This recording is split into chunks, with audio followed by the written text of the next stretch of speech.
All right, guys, welcome back to the channel. We're back in the garage today. We just actually pushed this thing into the garage, but I just wanted to introduce our new project before we start taking it apart and show you guys exactly how it was bought before it does get ripped apart. And as you can see, you got wires hanging out of the hood, the fuel pump. It's quite the project, but it is a 1972 F-250 true Highboy F-26 VIN truck. Pretty cool. It's just got the right look, which is why we got it. I'm sure you guys all know the price of these trucks if you do get them perfect. And anything we get, if you know this channel, is never really perfect when we get it. I'll show you. You can see there it is, the F-26. Interior's all there. Probably get a new seat for it eventually. That's really cool. The floors have already been repaired at some point. Because it's funny, usually that's the first thing we need to tackle is all the rot, but I don't think we'll be doing that first on this one. Obviously, after it's running and driving, we'll probably mess with it a little, but it's not the immediate issue. Someone put a bed on it already. The bed's in pretty good shape. You can see it was once green. It was green and the cab was red. So the truck itself was originally red. Bring you back around to this side here. Yeah, the bed's in pretty good shape, honestly.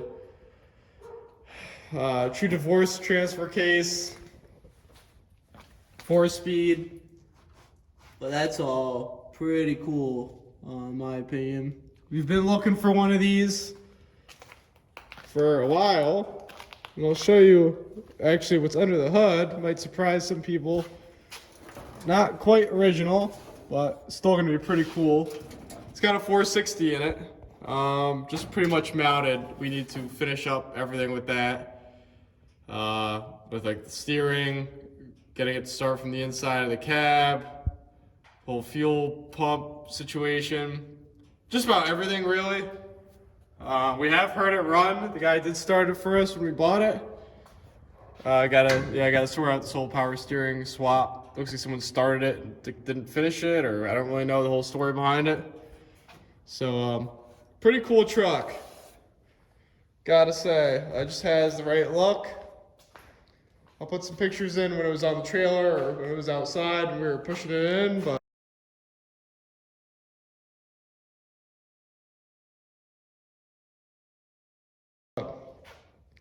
first thing we'll probably end up doing is taking the whole front clip back off it. Right now, it's not even really bolted on. It's just kind of hanging, so it has to come off anyways, but it'll be nice to have that off to start messing with the engine, because that's kind of our first thing, is just to get the thing running. Would be really cool. Yeah, there's definitely a lot of odds and ends to be messing with on it, but it's a really cool truck. It might have like a little lift on it, maybe. Hard to tell. I know these things were pretty high from the factory. You can see we got to put some actual body mounts there instead of washers. That's another thing on the list. But yeah, this whole winter I think we'll definitely be messing with this. We finally got it in the garage to start this whole project. So hope you guys are excited for this one. It's a little different than our usual diesel stuff, so hopefully it brings in a different crowd to the channel. See how the glass is even good. The windows roll up and down. So yeah, stay tuned with this build. And I'll give you guys a clip of pretty much what happens next to this thing. So true Ford F-250. Yeah, leave a like, comment if you're ready for this build, and if you actually want to see the whole project. So stay tuned for Project 72 Highboy. Now, if you guys are familiar with these trucks, the only thing I am curious about is there's a sport custom badge on it. I don't know if there was only a certain amount of these made, or if all the F-250 4x4s were sport customs, or what the deal is with that. So I don't know. If anyone has any input on that, feel free to comment. If you have any background of what those models were, or how, or if they were any different. But yeah, thank you guys. Stay tuned. All right, guys. So back with Project Highboy here. Got the entire front clip off it. Really wasn't anything crazy. Nothing on the front clip was actually fully bolted on. Guy I bought it from seemed like he was kind of in the middle of the project. Decided he wanted to sell it and quickly threw the front clip on to sell it, which is fine by me. Because we really need to do a lot of work to this engine anyways. This allows, immediate access to everything around it. So basically start off by gonna get new manifolds, because obviously these are not going to work. You see where they are with the frame. I'm just gonna get manifolds that work for this 460 here. Bring it around over here. I took so someone had started the whole power steering conversion on this, which I am gonna finish, but I took that off for now because I needed to take this block off plate off of where our mechanical fuel pump will go, because the guy had an electric fuel pump on it, and we're just gonna try to get away from that, put a mechanical pump on it, and see if it works, see if it has the cam lobe to actually spin the pump. Hopefully it does. So we're gonna find that out, and I'll be recording all that once we install it. I have the new fuel pump, just need to install it. And then we're gonna start tackling the next thing, which would be the carburetor. Got a better carburetor for an Edelbrock. That one's a little finicky, not used to that. And we just gotta hook up some linkage to our new carb, or new used carb. And then after that, it's really, once we have gas supply, new carb hooked up, throttle linkage hooked up, it's really gonna come down to starting to sort through these wires and figuring out what's ignition and how I can even, what's the start wire to tap on the battery. It's simple enough as just what's the right wire to tap on the battery to get the starter motor to spin. Just how it is, because really I just want to hear it just start, run as it is, like with everything off, not even from the key, like just standing right here, I just want to hear it run again, which would be really nice. So yeah, so once it's running, definitely gonna finish up the whole power steering conversion. This thing's had, you might see with the cross member, it's been through a little bit. Someone had a 7.3 in it at one point. That's why it's got that custom cross member there, because of the rear sump on the 7.3s.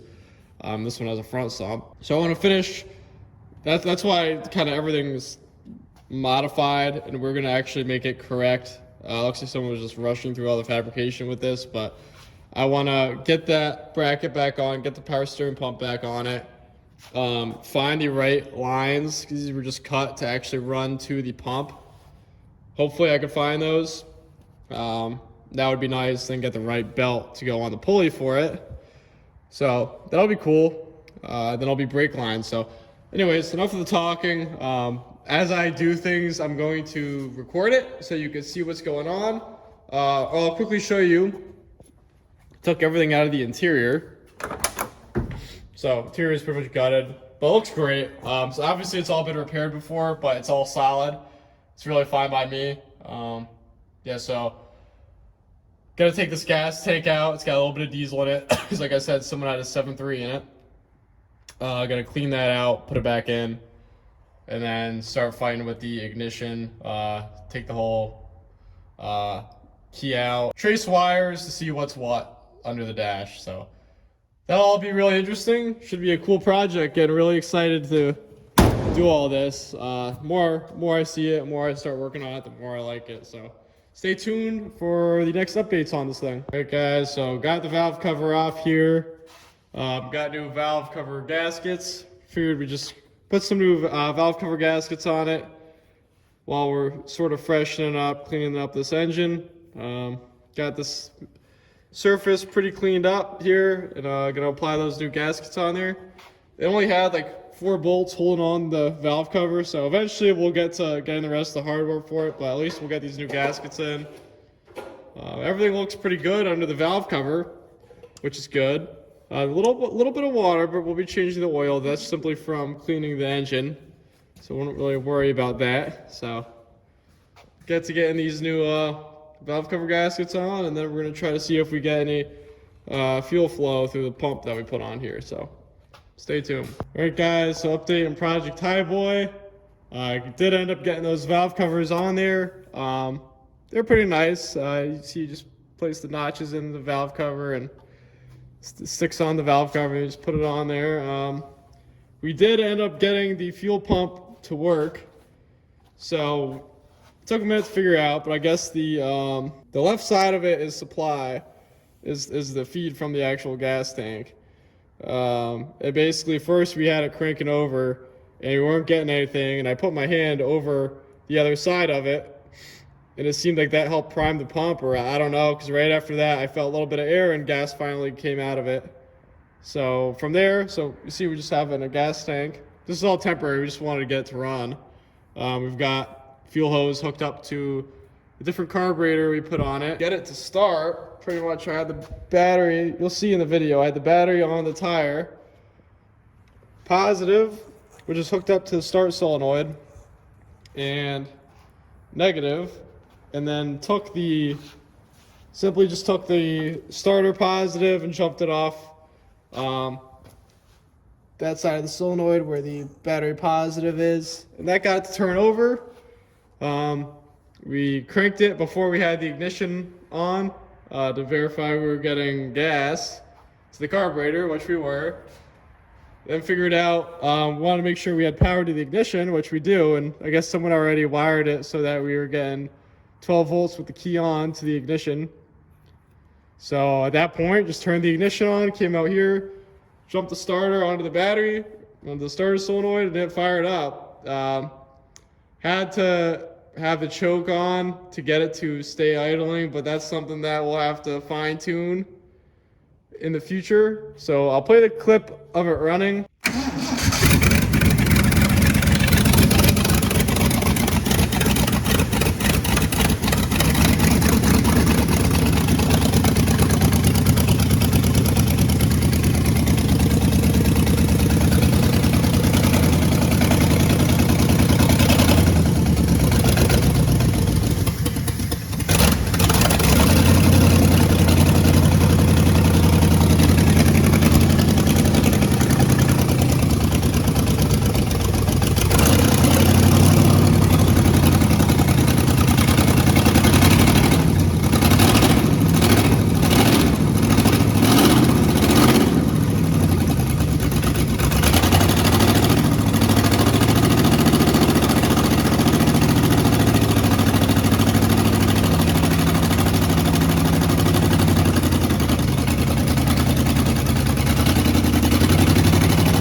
So as you can see, it ran, and it honestly sounded pretty good.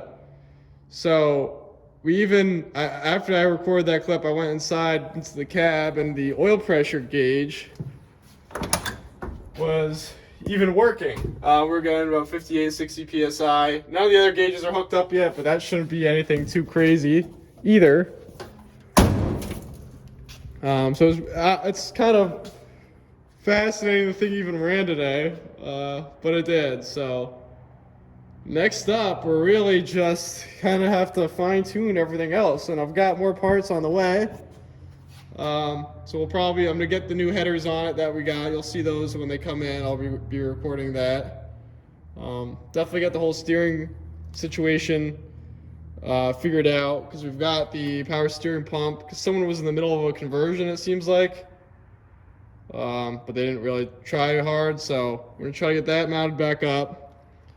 I need to get the proper lines for it, which I think I may have found. Hook up those to the power steering pump, and I want to get it to start from the key inside the cab. I definitely want to do all those before the front clip goes back on. And after that, it's a bunch of little things again. I mean, the gas tank has to come out of the cab. We need to clean that out, put it back in, get it to supply fuel from there, and keep picking at it. So hope you guys are liking Project 72 Highboy. Definitely have a lot more coming out on this as we keep going along this project. Hope to have it on the road pretty soon. So stay tuned for the next segment where we're installing the headers, finishing up power steering, and all the other miscellaneous work to get this thing back on the road. So stay tuned. Thanks for watching.